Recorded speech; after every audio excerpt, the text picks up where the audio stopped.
Good evening from Washington, D.C., and thank you to those of you joining us from around the world for news from a Catholic perspective. I'm Lauren Ashburn.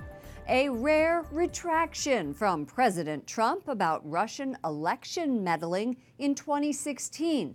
After blistering bipartisan attacks, the president clarified remarks he made yesterday during a press conference with Russian President Vladimir Putin, and he voiced support for U.S. intelligence agencies. Joining me now is Mark Irons, White House correspondent, reporting from the White House. Good evening, Lauren. The president now says he believes U.S. intelligence agencies and their assessments that Russia did interfere in the 2016 election. Today, he said others could have interfered as well. It comes after he received criticism from friends and foes alike who accused the president of mishandling his meeting with Vladimir Putin. There is a need for some clarification.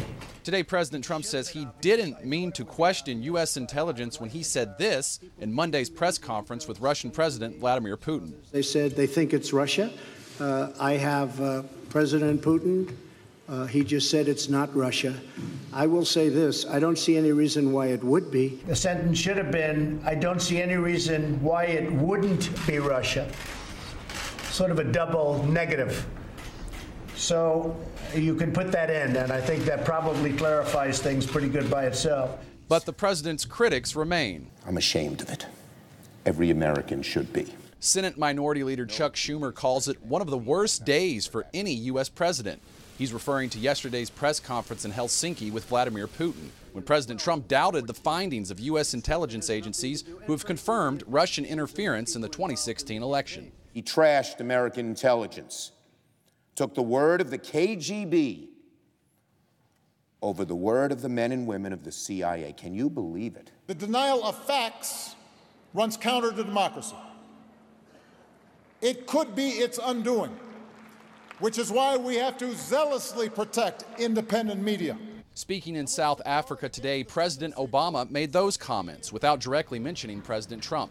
But one of the president's outspoken supporters was more direct. Former House Speaker Newt Gingrich writes, President Trump must clarify his statements in Helsinki on our intelligence system and Putin.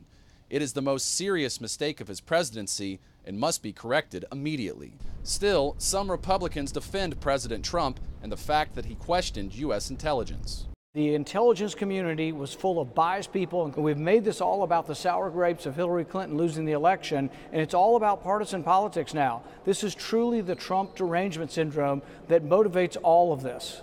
Prosecutors see it differently. Just last week, the Justice Department indicted 12 Russian officials for cyber attacks on the Democratic National Committee and Hillary Clinton's campaign. And Dan Coats, President Trump's director of national intelligence, stands by his previous comments about Russian hacking when he said, frankly, the United States is under attack.